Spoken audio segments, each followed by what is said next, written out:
Aujourd'hui, je vais vous parler de succès. Succès, devoir, obligation, responsabilité. Si vous approchez le succès d'une quelconque autre manière, la plupart des gens pensent, eh bien, si l'économie fonctionne, je réussirai. Je réussirai quand cette chose arrivera. Si je gagne à la loterie, je réussirai. Écoutez, vous ne réussirez pas tant que vous ne l'exigerez pas. Ça ne marchera pas si vous ne l'affirmez pas. Si vous ne dites pas, c'est à moi, c'est important, vous ne réussirez pas. Je sais de quoi je parle, parce que je l'ai vécu.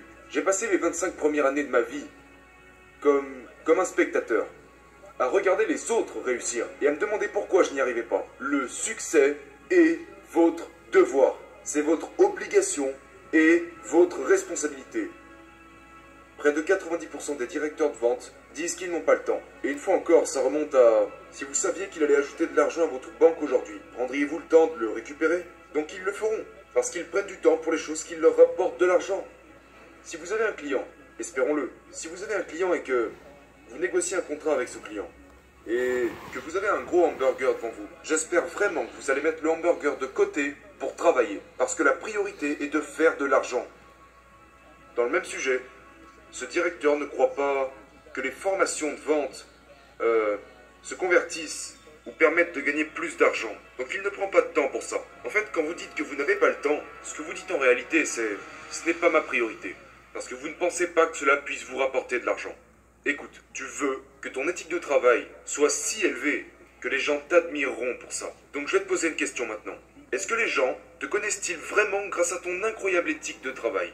Si tu ne peux pas répondre oui à cette question, mon gars, tu ne fais même pas partie du top des 10%. Tu dois arriver au sommet. Les gens doivent te connaître, pas parce que « Oh, c'est un bon vendeur. Oh, il est bon à ça. Oh, c'est un artiste. Oh, c'est un pianiste. Oh, il a écrit une super, tu sais, histoire. » Les gens ont besoin de te connaître pour une chose en priorité. Il travaille.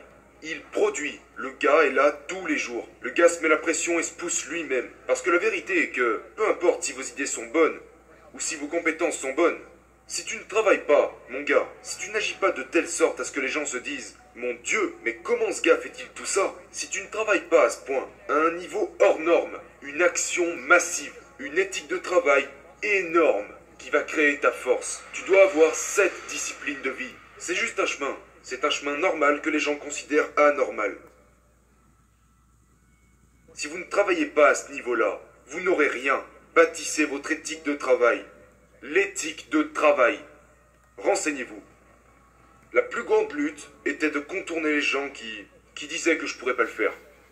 Sérieusement, c'est le plus grand combat. Genre, vous parlez à un gars qui vous dit « Ouais, tu peux y arriver ». Et le lendemain, vous l'entendez dire aux autres « Non, c'est un malade, il y arrivera jamais ». Vous savez, il y a si peu de gens qui vous diront de le faire. La plupart vont vous dire « Économise ton argent, protège-toi, fais attention, ne prends pas de risques ».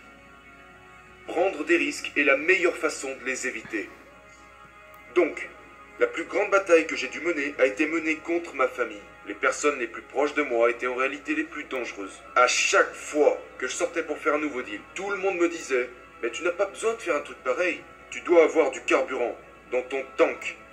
Mais sache que dès que tu voudras accélérer, il y aura quelqu'un à l'arrière qui te dira « Sois prudent. » Mais personne n'aime être dérangé par les passagers de la banquette arrière, d'accord? Donc ils sont assis à l'arrière et ils exerceront toujours une pression mentale sur les freins quand vous essaierez d'accélérer.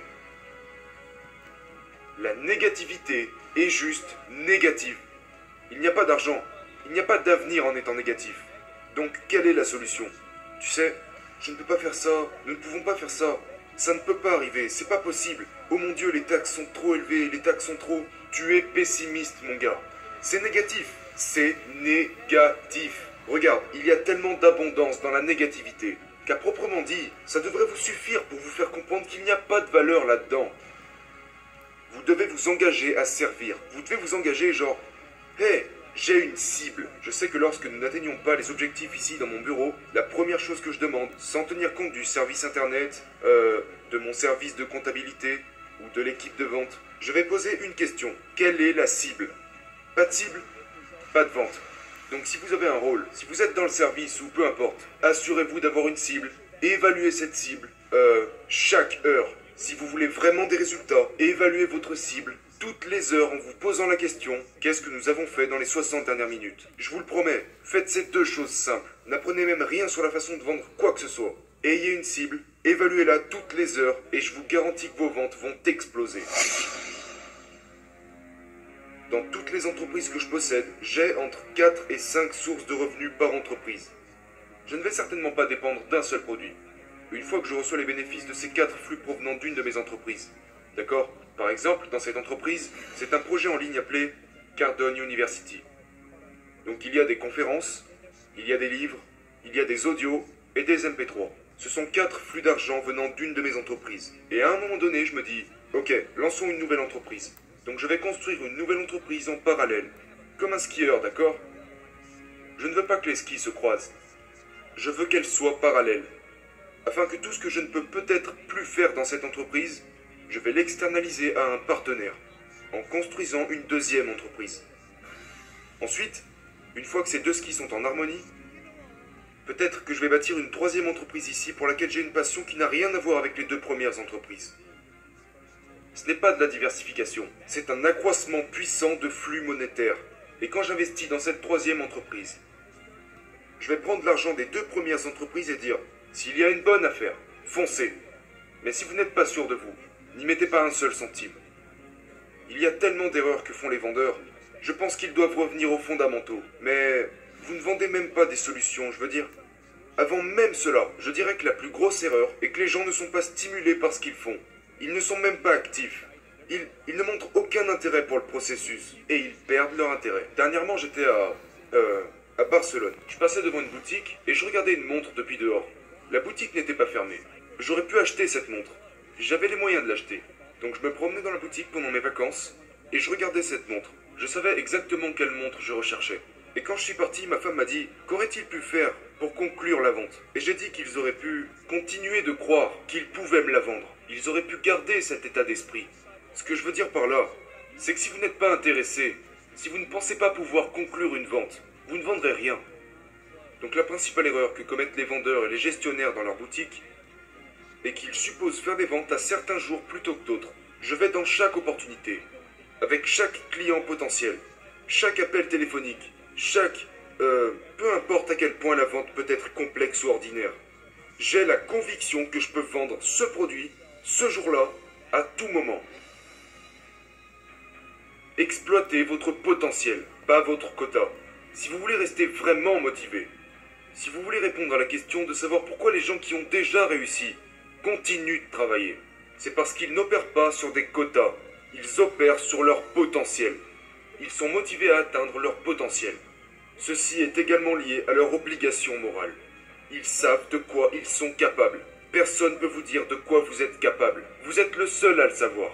Donc exploitez votre potentiel et pas votre quota. Les quotas sont des nombres, mais qu'est-ce qu'ils représentent? Quelqu'un pourrait dire, ton quota est de ta.